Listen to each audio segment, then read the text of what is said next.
Welcome back to We Are Live. Chris Demon, Travis Terrell. I made a little scheduling snafu, so we'll have Amber Clear next week in on the show to promote her upcoming show at Gaslight. And we've still got our Shane Moss conversation coming up. You know what, Travis?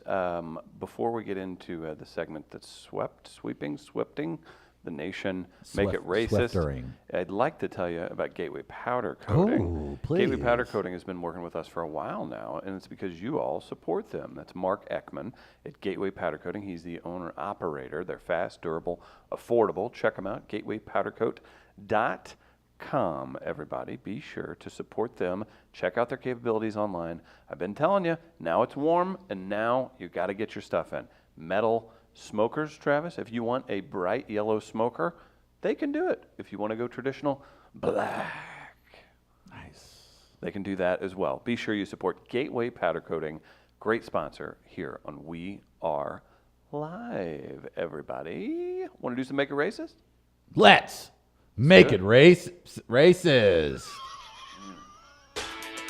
I'm addressing the white elephant in the room. I'm breaking down the barriers of race by Why is he assimilation. got to undress the white elephant? I wouldn't mind to have black neighbors. That is racist as hell. It's raining little white women. My prayers have been answered. Black women have the nicest asses. If that ain't the whitest thing a white man has ever whited in his life. You do not have to say African American, just say black. Oh, well, in that case, you know what word I miss? Colored.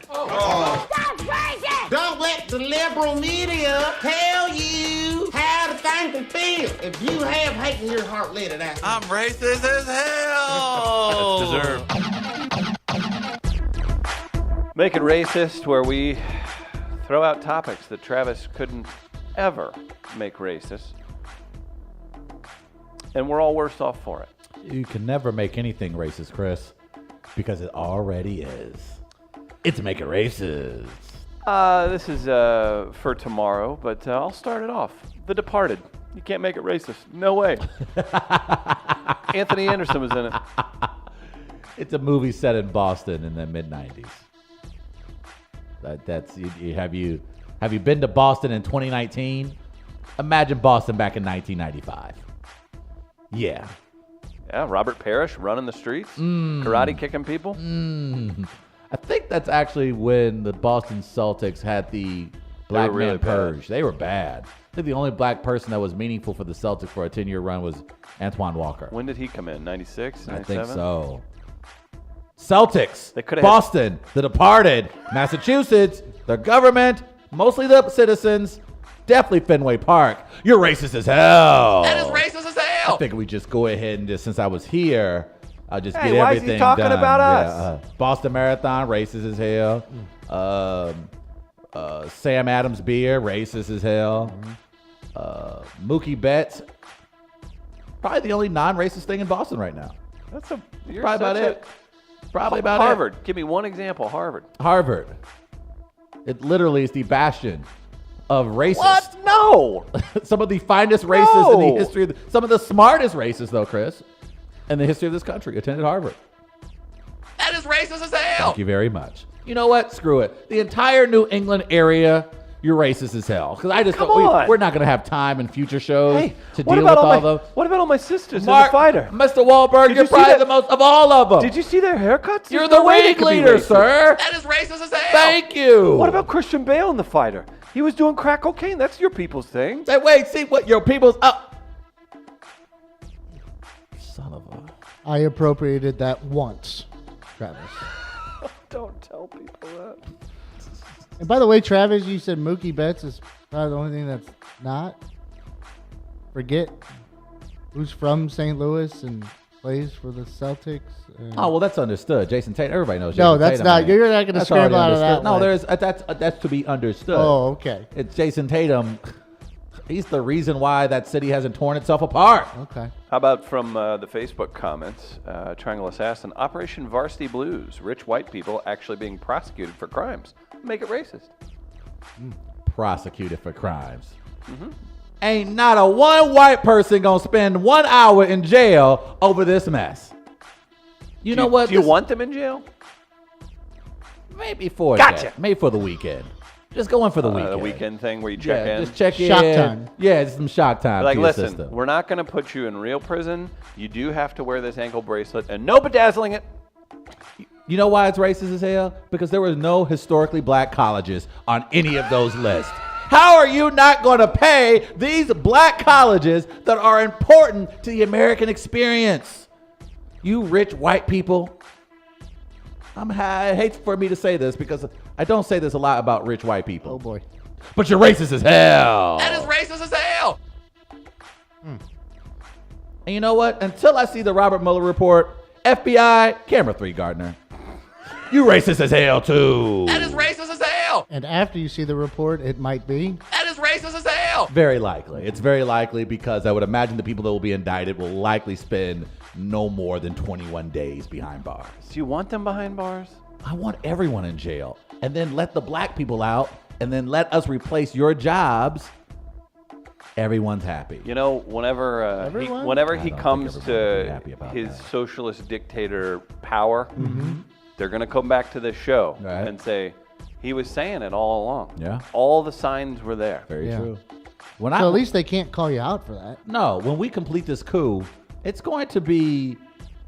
Look. You guys are going to get Mondays back. Think about that. You want to live in a country where you can have 3-day weekends. You're welcome. Support my coup. You're gonna stage a coup. Then we'll finally get that wide entertainment television we've all been craving. We can negotiate that. That's fine. But I just need you guys support my coup. Coup 2020. Coup 2020. Coup 2020. That's what I'm rooting for. From the Facebook comments, Okay. make it racist. The Office. Who had This will end the damn game.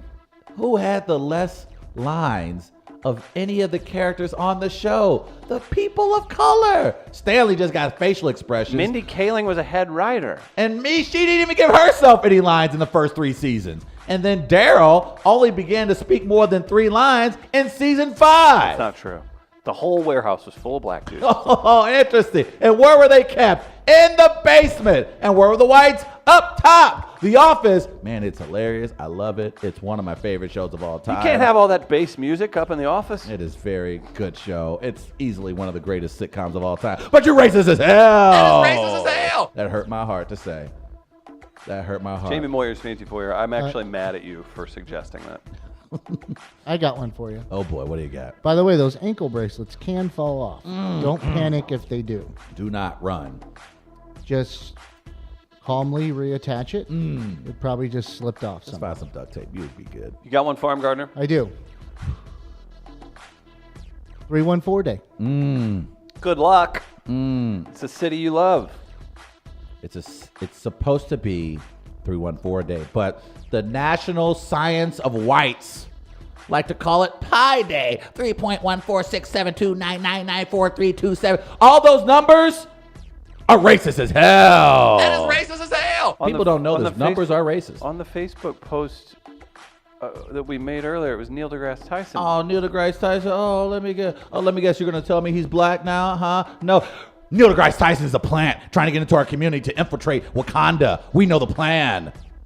You racist as hell, bro. That is racist as hell. I know a plant when I see one. No every self-respecting black man gonna walk around with a mustache like that. You get that trimmed up, bro. You trim that up.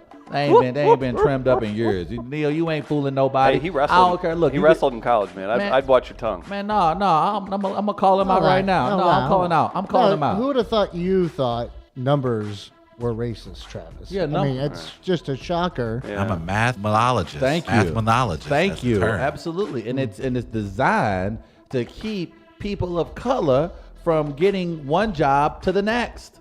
Neil deGrasse Tyson, line your damn chin up. You racist as hell. That is racist as hell. Would that Neil hurts me to say. deGrasse Tyson clean out the sink after he trimmed himself up? Of course he would. And that's how I would discover he would be a plant. You racist as hell. That is racist as hell. He's probably a very nice guy. Explore the cosmos with me, Travis. I ain't That's 2 exploring black nothing with men. your ass. What we driving? We driving a Kia? Cadillac. We driving a Kia? Nice trap, pal. I know where you're from. I wrestled in college. Okay. I ain't seen you take on the Undertaker or Triple H. Who the hell are you talking about? I wrestled in college. Get the hell out of my face. Ever heard of Stone Cold? I ain't see you fight him at SummerSlam. What's the blackest wrestling event? Answer the question. It's technically dogfighting. That's pretty intense. No. WWE, what's the blackest supported wrestling event? Oh, it'll definitely be WrestleMania. WrestleMania. Make it WrestleMania, racist. Lot of WrestleMania, make it racist. It's owned by Vince McMahon. I mean, it doesn't get more. The guy literally wore blackface and a do-rag on an episode of Monday Night Raw. The guy is best friends with Donald Trump. He's got best friends. They're very close. Well, he gave him the playbook on how to achieve things. Essentially, he did. So, yeah, WrestleMania, I love you. I will try to go. Did he really do next blackface? year. Oh, there? Triple H did blackface. Oh. And Vince McMahon wore a do-rag and was like, "What's up, my?" And he did say the N-word on an episode of Monday Night Raw. So, WrestleMania, it pains me to say, you racist as hell. That is racist as hell. But I plan on being there next year. I will be in attendance. I'm excited. I love going to WrestleMania. Meet some great people. In the comments. Wait, where is WrestleMania? This year it Compton. is in. No, next year. Oh, next year. You They said haven't. you're going to be there. Yeah, they haven't released a city yet. But this year will be in. So you know you're going to be there. Okay, I will be WrestleMania. You can't show up here on time. How are you going to know you're going to be Yeah. there already? WrestleMania, Anchorage, Alaska. You'll be there? Oh, no doubt. Islamabad. WrestleMania. They're my people. I will be present. Okay. He'd end up like those people that are like, "There's no problem," and then ISIS is like, "Yes, there is." Saudi Arabia? I will not support You're technically a journalist. Saudi Arabia. And I would technically, because I wouldn't be a journalist. I'd be a spy to them. Like, wait a minute, T'Challa? No. Then Travis changes his job. He's all of a sudden an influencer. Uh-huh.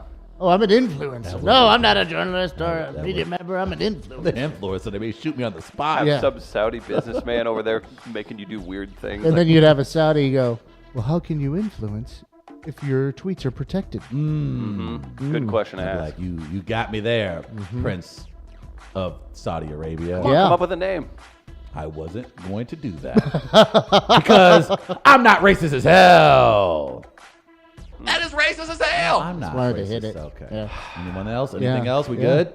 Did we get it all out the system today? Did we? I thought we did.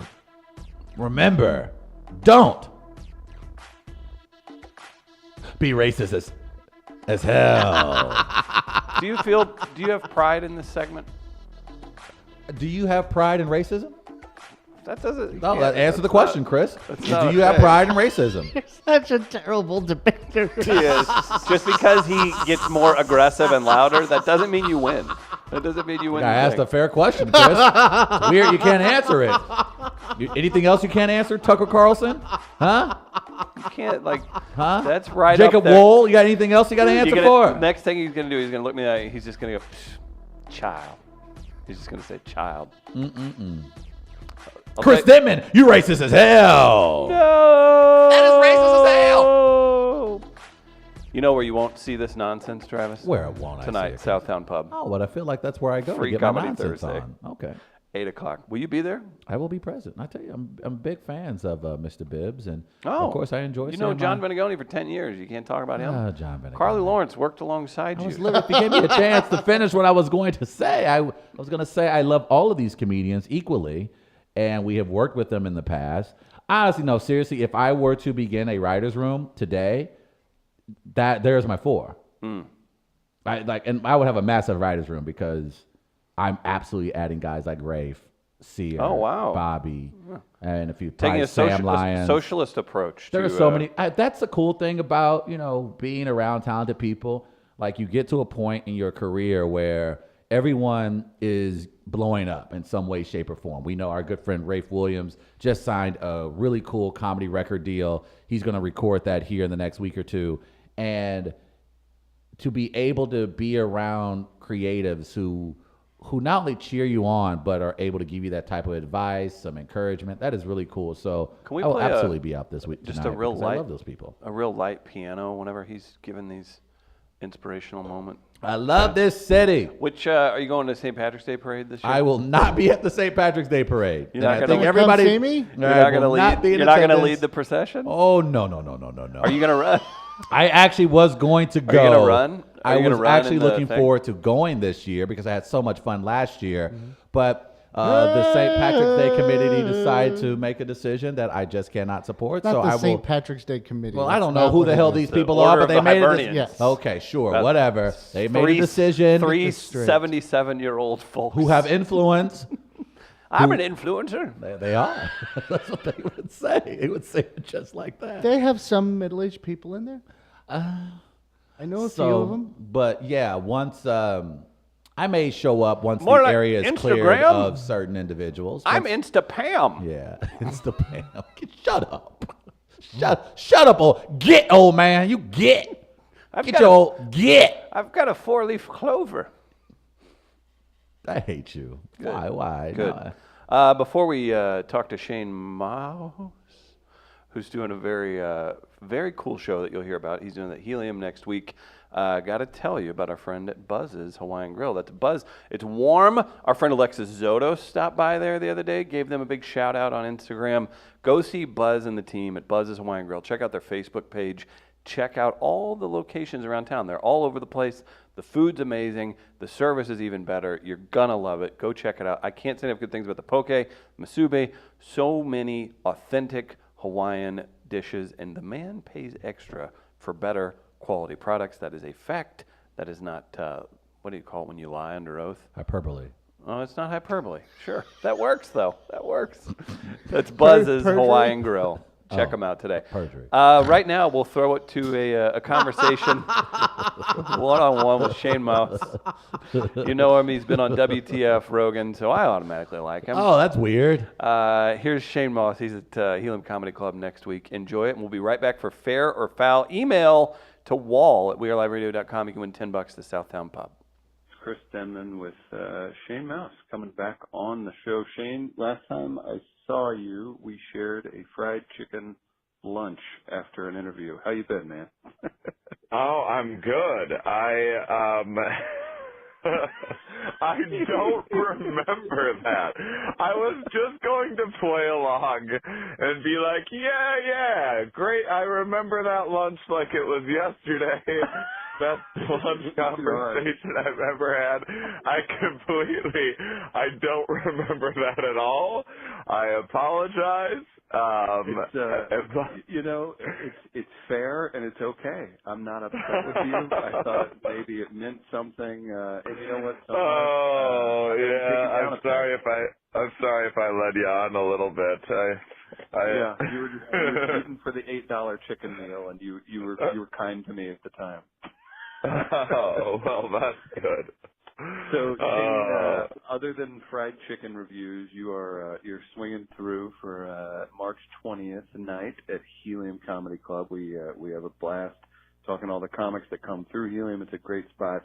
If you guys haven't been out, Shane will do an amazing night of comedy, and then even so, you get more from Shane during the show because there's a Q&A, lots of discussion, and that's been a really big part of your career. And I'm even looking at this, if we can just double plug, psychonauticsfilm.com is where you guys go to check out Shane's documentary.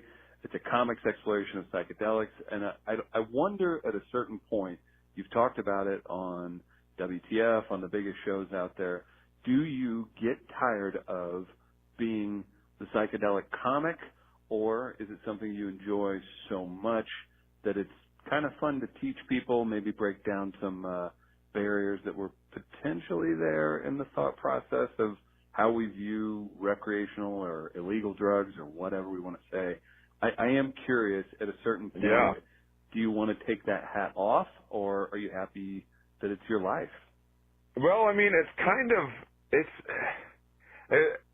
you're kind of both are correct, I would say. I don't like to be pigeonholed as being necessarily a psychedelic comedian. I mean, especially right now that I'm touring with this new show, which is called Stand Up Science, which has nothing to do with psychedelics. I'm on the so far we haven't had any guests on talking about psychedelics, but it's me and a second comedian and 2 scientists on each show.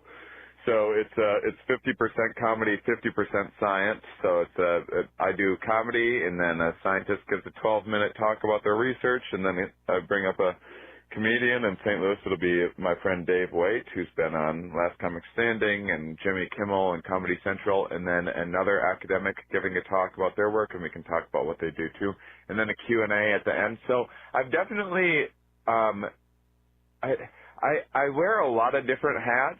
And I try to like keep them a little bit separate in ways, but then I just had my documentary come out last week, so I'm in psychedelic mode right now, talking about psychedelics and plugging them and everything else. I mean, to me, the two are really compatible with one another. I mean, psychedelics, unlike every other drug, which is kind of an escape from the mind. Psychedelics are an inward journey, and they're more of an exploration of the mind, and that's really tied in with my interest in science as well. And on my science show, we don't really talk about like say physics or chemistry or stuff that isn't like really related to the individual kind of life experience. We talk mostly about things like psychology and sociology and biology and things that kind of the evolution of how we got here, how it shaped our mind, how we make on the show in St. Louis. We're going to be talking about. We have a marketer talking about consumer decisions. I was tie in local academic. I mean, that's huge, and that's actually, I don't know, for a live show. I mean, I think that would be interesting to people to see this. This guy is from 5 minutes away. He's not from some laboratory on the other side of the world. This guy is talking about, like you're saying, with the marketing aspect here, you get somebody local that's literally an expert. Yeah. We have Sydney Scott, she's at the Olin Business School there, doing marketing stuff, and then I have Tim Bono, who's a psychologist who mostly focuses on positive psychology, which I'm sure he would have things to say about psychedelics as well if it happened to come up. Right. Positive psychology is kind of this new field in psychology. Much of the history of psychology has been about diagnosing what's wrong with people and like particular mental ailments people might have, or why we have this negativity bias and tend to be overly fearful and focus on the negative things. Well, positive psychology is more about kind of the science of well-being and how to kind of create a better life for yourself and that sort of thing. During the Q&A or during stand-up science, when you're actually interacting with folks and then the well-being of everything that you were just talking about with your guest that's going to be here or be at the show at Helium, do you ever feel, is having so much contact with intellectuals and diving into these, do you feel compelled to give out advice if people would do that, or do you step back and say, not my department, I just kind of, I'm the ringmaster of these well, usually, so academics are like very safe. They are, one of their favorite things to say is, I don't know. They are like cautious not to speculate on things. And then academics are generally not very prescriptive. They share the findings. They don't necessarily tell people how they should behave or what they should do. They just share their findings and data. I am not an academic. I'm happy to tell people how they should live their lives and speculate wildly on ideas that have no scientific foundation. So yeah, I mean, definitely, and going back to the psychedelic world, we'll probably go back and forth between the two things in this interview, I imagine, but of course. I am definitely very careful about how I'm an advocate for psychedelic research, and the way the current policies are, psychedelics are a Schedule 1 drug, meaning that that's the most strict scheduling of a drug. Like cocaine's a Schedule 2 drug, so our amphetamines and painkillers and the kind of these drugs that are the leading cause of homelessness are all at Schedule 2. But psychedelics and marijuana are a Schedule 1 for kind of a bunch of nonsense reasons that came out of the 60s, mostly having to do with racism. But anyway, all of that's kind of besides the point. But I'm not funny at all. It's terrible. Yeah, yeah, and it's really tragic actually. But I would like to see psychedelics used in a clinical setting again. So when someone comes up to me and is like, should I do mushrooms or DMT or whatever, like, I am really uncomfortable answering that question.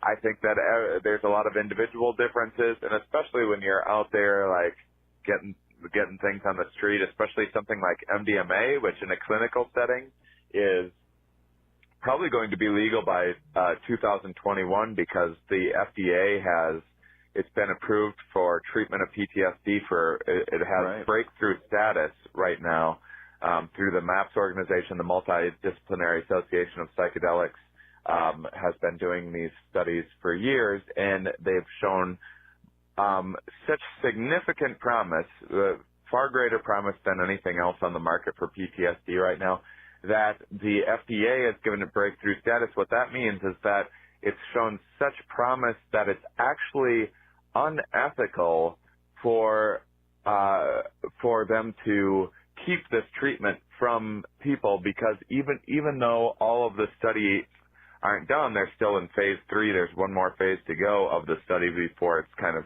fully legal for market. It's unethical to keep this from people who need it because it's showing such promising results.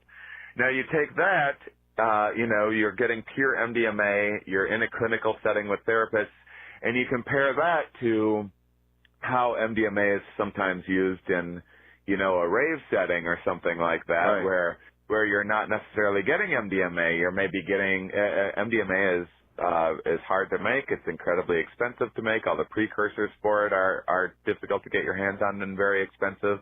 And there are these cheaper adulterates, and so people make things like, say, bath salts, pass them off as MDMA, and people have these really difficult times. And also, these are, in my opinion, really therapeutic aids, and so and they can dredge up a lot of past trauma and things like that in a clinical setting. This is just the stuff that you want to be exploring and coming to terms with and finding closure on.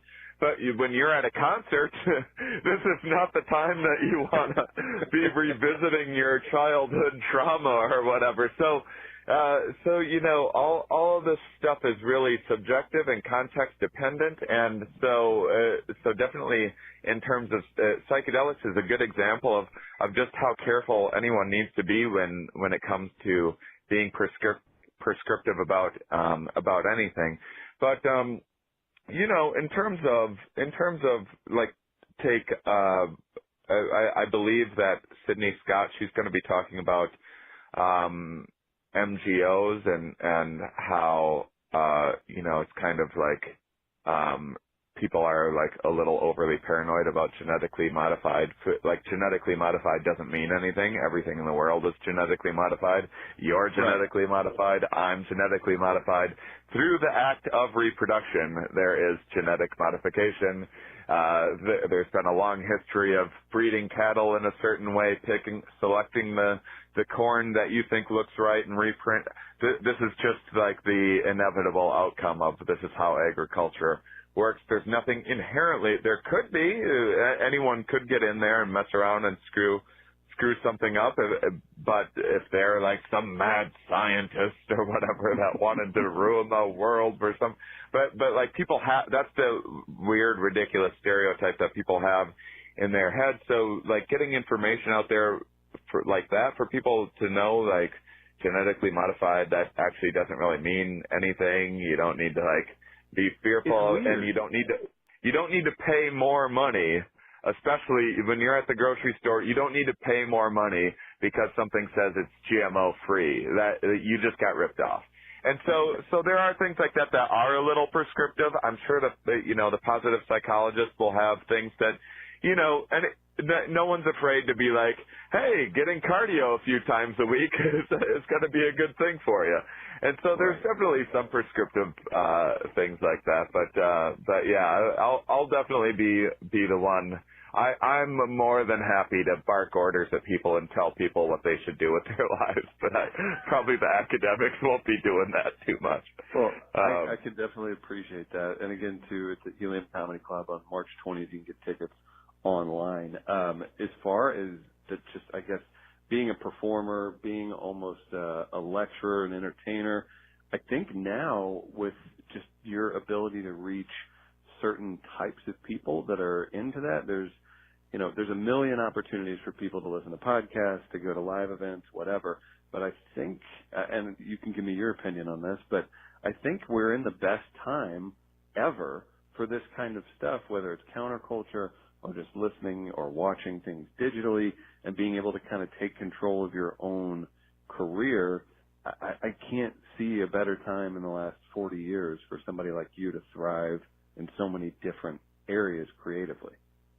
Well, this is where the world is heading, in my opinion. At least I certainly hope so. I'm betting my career on it.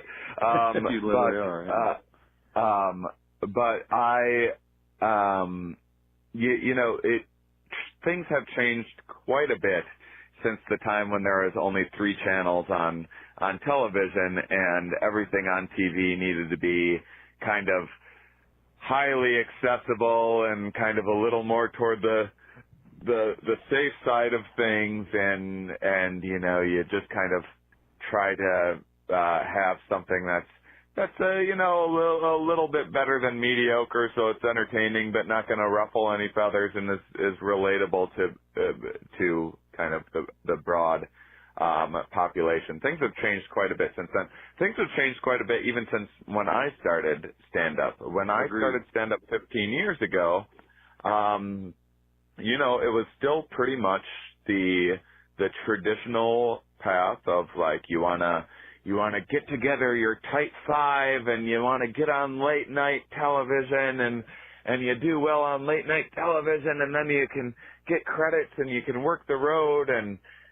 that sort of thing. And and I did all that, and I'm very grateful that I got to have multiple appearances on Conan and Jimmy Kimmel, and I got it was a childhood dream of mine to have a Comedy Central half-hour special and all that, and I'm very much grateful for all of those things. But the world has changed dramatically since then, and now there is just so many different things out there that there's all of these niches being created, especially with things like podcasting, like my podcast, Here We Are, where, it used to be that most radio was like that top 40 or whatever, and that's great, and that still exists, and there's always going to be a market for that.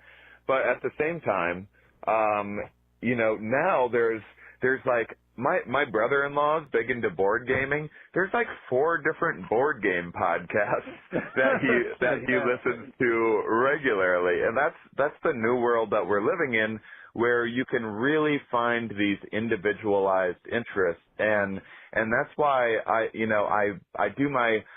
often don't do this stand-up science show at comedy clubs. I usually do it in like small theaters, indie music venues, that sort of thing. Right. So that I'm drawing my own audience and no one is there by accident. In a comedy club, there's a lot of bad comedy clubs out there, and I don't want people just like showing up drunk expecting your average kind of lowest common denominator comedy show. And the reason why I booked it at Helium is because Helium is one of the best clubs in the country, and they kind of draw up, usually kind of they bring a lot of brighter comedians in there anyway. And then it's also an off night. I certainly hope people aren't showing up by accident because it is once in a while the case where they're not expecting there to be a science talk in a comedy club. Comedy's so strange. Like, it's such a unique art form. Like, to me, I get so energized and excited about it. And I always laugh because I was just name drop it here. I got to do a live podcast in Phoenix at the All Things Comedy Festival, and I'm walking around, and it technically is a performance, right? But at the same time, I'm fans of all these guys and girls walking around, and it's just so funny seeing the general public, interact with folks they've probably seen on TV or movies 50 million times, but they don't put the context with it.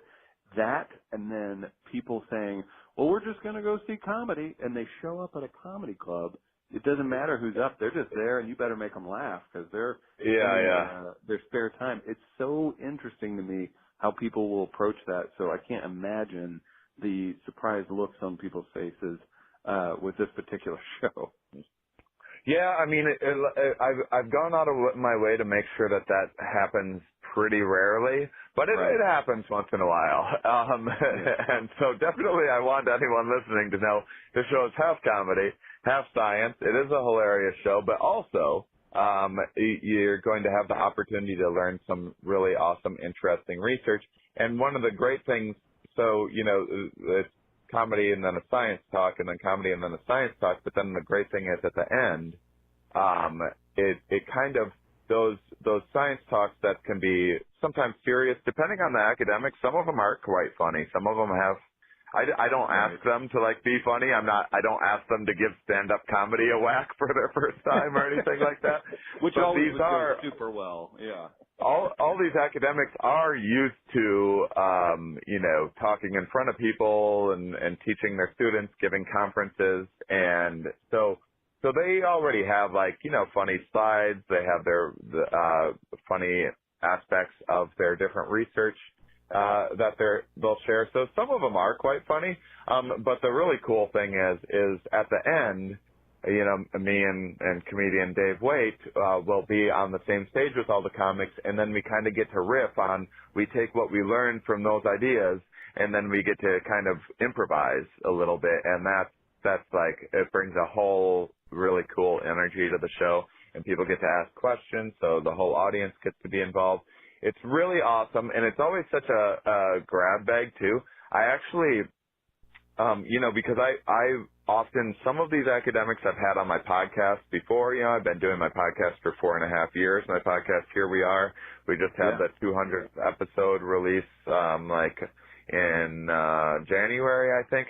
And so I've been doing it for a while, but I'm still finding new academics for this show as well. So it's always a little bit of a mixed bag. And so here's, they pretty much all gone well, but on Friday, last Friday night, we had our first bomb, and it was really something to behold. It was this woman, she was really, really nervous, and to combat that nervousness, she decided to have some drinks, and then she got real hammered drunk, and she had a script that she was going to read because that's how nervous she was. Most of these people are experts and they never have to read off a script or anything. And this woman's blackout drunk, gets on stage and starts reading off a script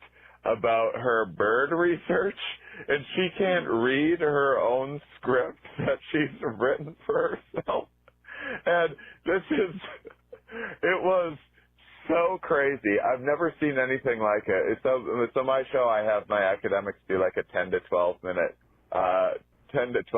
talk. There's really not a lot you can screw up in 10 to 12 minutes. Well, she was minute 2. I knew things were going to go. Things weren't going to go well. She was slurring and everything else. Oh man.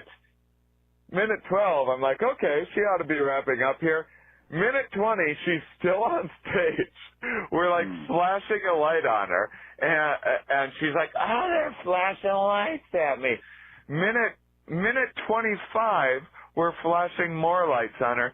Minute 28, I had to get on stage and take the microphone out of her hand and try to restore some semblance of some organization to the show. Here's what's funny about that. So I'm a big promoter of females in science. I always make sure that there's at least one female scientist on every stand-up science show. I make sure that 50% of my Here We Are podcasts have a female academic on them. I found this lady off of a website called 500 Women in Science. However, this night happened to be on International Women's Day. And so on International Women's Day, I found myself jumping up on stage and ripping a microphone out of this lady's hand.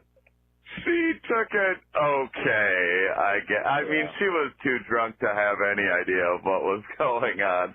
She just was like, I'm going to loosen up and have a little bit of whiskey to calm my nerves. And went a little too far with it. So, that was the first time anything like that has ever happened on my stand-up science show, which I've been doing for almost 9 months now. And so the point is, it's always a mixed bag. We never know what it's going to be. So that has an exciting element to it. But yeah, all the 98% of the academics are all really great and comfortable on stage and everything. But that was just something that happened a few nights ago that's still sticking out in my mind. But that ended up being almost more entertaining than it provides a new than a regular talk, just because it was such a crazy train wreck that people were kind of on board with it. Coming up on the 20th again at Helium Comedy Club, Stand-Up Science. It's Shane Mouse. You know him from Here We Are and all of the great things that you're working on. Again, Psychonautics, you got to check out that website, psychonauticsfilm.com. The documentary just came out. Dude, it's available on iTunes and Amazon right now. It's a pleasure to speak to you, and I'm excited to get you here in St. Louis. Excited to come out and see the show, man. Oh, thanks so much. Thanks for having me on. It's been a blast. Welcome back to We Are Live. That was Shane Mouse, one-on-one with yours truly. Big thanks to him. Go see him at Helium Comedy Club next week, everybody. Travis, we do a segment on the show called Fair or Foul. We're going to give away $10 to Southtown Pub. Did you want to hit any topics before we jump into that and read the listener submission? Oh, we got word that, I don't think too many people are going to be surprised by this, but we talked a bit about the scandal with the college entrance, admissions, bribery, tax fraud, the whole nine, Operation Varsity Blues. It looks like there are people who are already suing universities like Stanford for not being allowed entrance because of this current scandal. So I'd imagine we're going to see more lawsuits like this, and a lot more students recently come forward because there were spots that they thought they had a legitimate shot at. Blood in the water, right? Like and if you're an attorney. Yeah. And I think these students are well within their rights to file this lawsuit. There are people who have lost positions or spots to enter these very exclusive elite universities because of this scandal. And look, the FBI has done half the work. The FBI has done most of the work. You have evidence that illustrates that these people for basically fabricated documents to get their children into these positions. My favorite was the fake rowing. The fake rowing, the fake water polo video and photos. Like, they went to great lengths. So I think... Well, and also... They were lazy, too. They just sent a photo of a kid rowing on a rowing machine. Not even out in the water. Not even in the water. I don't know to what extent yet, but the way the money was laundered was through a fake charity. Jesus. That was for underserved kids, as they said. Jesus.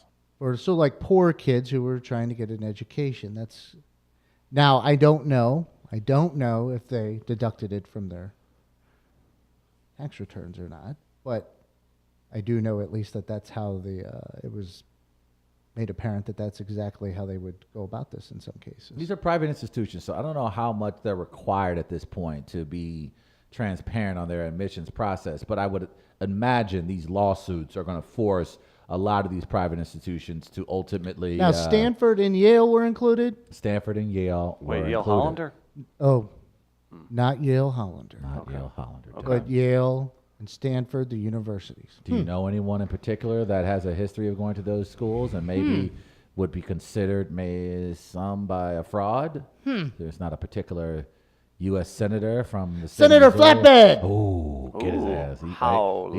He went to Josh the, Harley. went to the raccoon camp. You know you're in trouble. We're on to you. Get his ass. Get him walnuts. Speaking of, we had a melee. A morning melee, some would call it. Yeah, we asked about We did. the code names. Some make you say, "I don't want your life." There are some. What about Billy Bob? Ooh, it's a tight What about one. what about the black running back who's going to Brown? Did he go to Brown? That was the thing. Oh, that's crazy. I'm going Ivy League for my education. Nice. Way to go, brother. Good for you.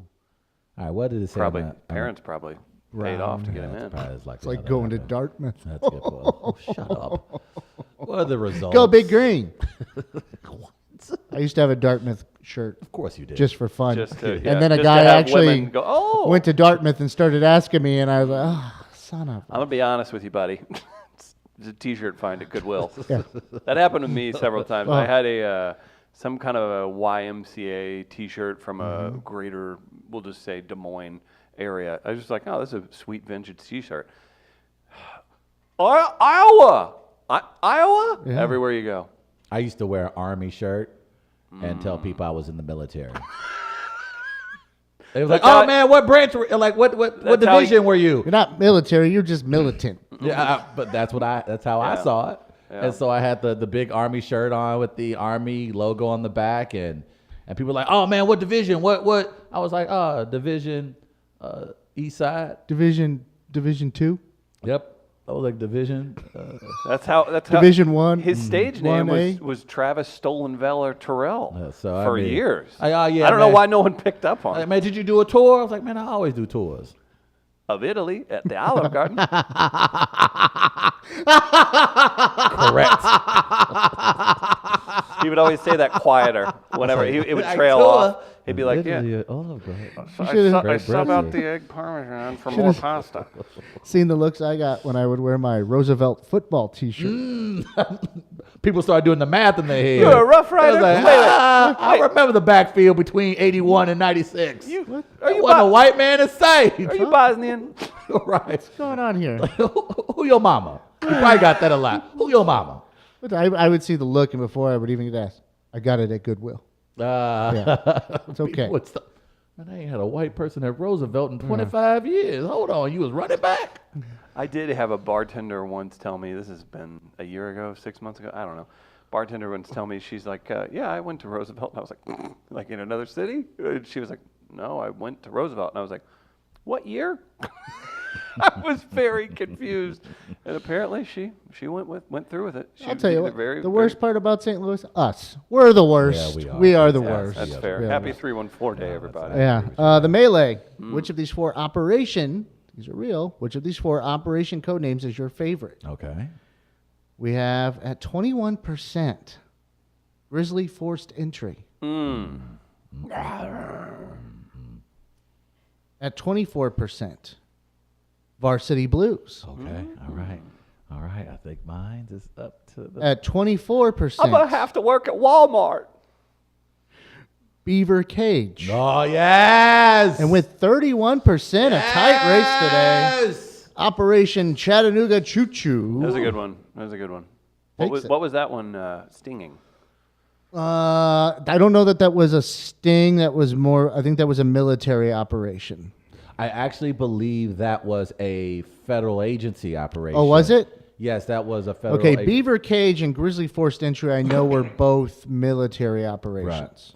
Yeah, the Chattanooga Choo Choo was to actually investigate state representatives who were using a state-funded project, and they were basically putting money in their own pockets from state tax dollars for a particular project. Okay. And so that's how state agencies got together and got them out. They got that Chattanooga Choo Choo. Do you think like ex-writers from sitcoms that get canceled vie for the job to come up with these names? We actually talked about that yesterday, and we made some phone calls to try to find out. I haven't heard back yet. Yeah, we actually made legitimate phone calls Man, I wouldn't to be find calling out those places. You Why- don't no, want we you don't want to be on wanted their to radar. know the process, or who Yeah. is the person leading If they would the give an actual investigation. quote. I got a message out to a Fed. Yes, and so the idea see. was to find out You or Cash what's the Evans? process. Yeah. Because I want to know, Me like this that's, time. but there's a reason. Cash Evans if it gets hairy. I want to know why or who comes up with it. Is it the leading detective or the person running the investigation? Is it the chief of police? Like, how do you come up with the name for these things? Because someone sat around at some point and said, "Hey, bro, I'm gonna kill him today in the meeting." Why, man? How? Why? Because, dog, you know this little thing with these college rip kids? We got their ass. How about this? Operation Varsity Blues, bro. Okay, dog. You We weren't going to investigate, but now we are. We got to look into that. What do you dog. think? We don't have a press conference. Oh hell yeah, we have What do a you press think conference. Mueller would call his if there is one? Operation Cheeto Dust. Cheeto dust? Yeah, definitely Okay. Operation Cheeto Dust. What do you fine. think it would be? Mueller, which one's he in this whole mess? He's the independent investigator. He's the one who's pocketing things and has not released anything yet, right? We've all been kind of trailing him. He's going to be Operation Bird Dog because he's got his nose on the scent. Ooh. What do you give? Scented nose. I don't know.